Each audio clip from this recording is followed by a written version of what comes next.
Madaling salita, marami pong traders at saka investors ang nagbebenta na po ng kanilang Pi coins na siyang nagiging dahilan ng pagbaba ng presyo nito. Ayon po sa ulat, merong pong 8 million na mga bagong Pi coins na na-unlock kamakailan lamang. Ang ibig sabihin nito ay mas marami pang supply ang pumapasok sa market.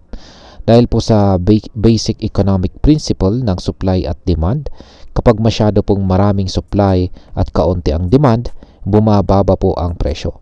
Ito mismo ang nangyayari dito po kay Picoin ngayon. Ngayon ay gaano na po kalaki ang Picoins na nasa exchange. Ayan. Sa kasalukuyan ay lumampas na po sa 338 million ang kabuang bilang ng Picoins na hawak ng mga centralized exchange.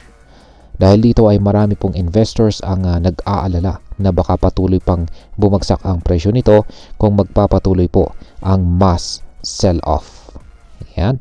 Isang posibleng solusyon na inilagay po ng mga analysts ay ang token burning, kung saan ay maaari pong sunugin o alisin sa sirkulasyon ang 60 hanggang 100 million na Picoins upang bawasan ang supply.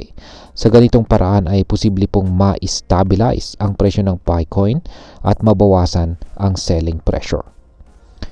Ayan. Ngayon ay bakit hindi kayang lampasan ng Picoin ang presyong $1 ngayon? Yan, nitong mga nakaraang araw ay ilang beses na pong sinubukan ni Picoin na bumalik sa presyo na $1. Ngunit palagi po siyang nabibigo. At ang dahilan, ito po ay ang patuloy na paglobo ng supply sa mga exchanges. Dahil mas maraming Picoins ang naililipat sa mga trading platforms, mas marami pong traders ang nagkakaroon ng pagkakataong magbenta na siyang nagpapababa sa presyo nito. Kung hindi po agad matugunan ang problemang ito, posibleng lalo pang bumaba ang presyo ng Picoin. Maliban na lang kung may gagawing aksyon ang Picore team para patatagin ang market nito. Ngayon ay may pag-asa pa bang tumaas ang presyo ng Picoin?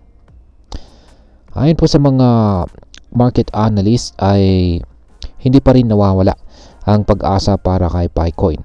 May ilang technical analysis na nagpapakita na posibleng trend reversal. Yan, posible pong magkaroon ng trend reversal sa presyo nito. Halimbawa ay dito sa trading view chart mula po sa Coinvo ay nagpapakita po ito ng tinatawag na triple zigzag.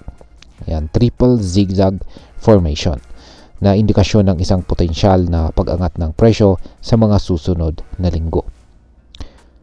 Bukod pa rito ay isang market analyst na kilala bilang Trader Fi. Ayan, ang nagsasabing maaring magkaroon ng massive falling wedge breakout sa presyo ni Picoin. Ayan, isang massive falling wedge breakout. At yan po yung kanyang projection dito, yung kulay yellow na yan. Yan, yung kulay yellow na arrow. Ayan, at may target profit pa siya, may target price 1 at saka target price 2. Yung kanyang target price 1 ay nasa $2. Second target price ay 2.38. Kaya ayan, ayon sa kanya ay kung magkakaroon ng massive falling wedge breakout dito ay maaari pong tumaas ang presyo ng Picoin ng $2 or higit pa sa hinaharap. Ayan, ang tindi po ng kanyang projection dito. At ayan, bilang panghuli ay ano naman ang aking masasabi tungkol dito.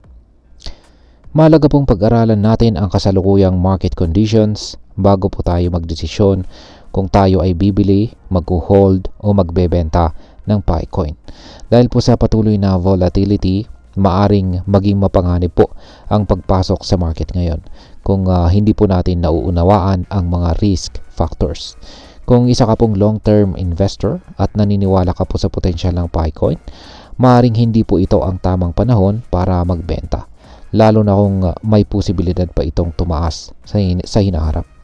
Ngunit kung ikaw naman po ay isang short-term trader na gusto mong kumita mula sa price fluctuations, maaaring pag-isipan mong maghintay ng mas malinaw na market signals bago po pumasok o lumabas sa market. Sa ngayon ay patuloy pa rin po ang malaking selling pressure dito kay Picoin dahil po sa mga bagong token unlocks at pagdami po ng supply sa mga exchanges.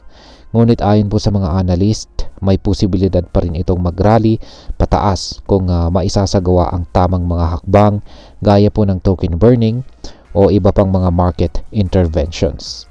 Bilang isang investor, mahalaga pong tayo ay maging mapanuri at huwag po tayong basta-basta magpapadala sa hype o takot. Alamin po ang ating risk tolerance at saka siguraduhin meron po tayong sapat na kaalaman bago po tayo pumasok sa ganitong klase ng investment. At ayun, hanggang dito na lamang po tayo sa video na ito mga ka-crypto. Marami pong salamat sa panonood. Ingat po tayo lagi at God bless po sa ating lahat.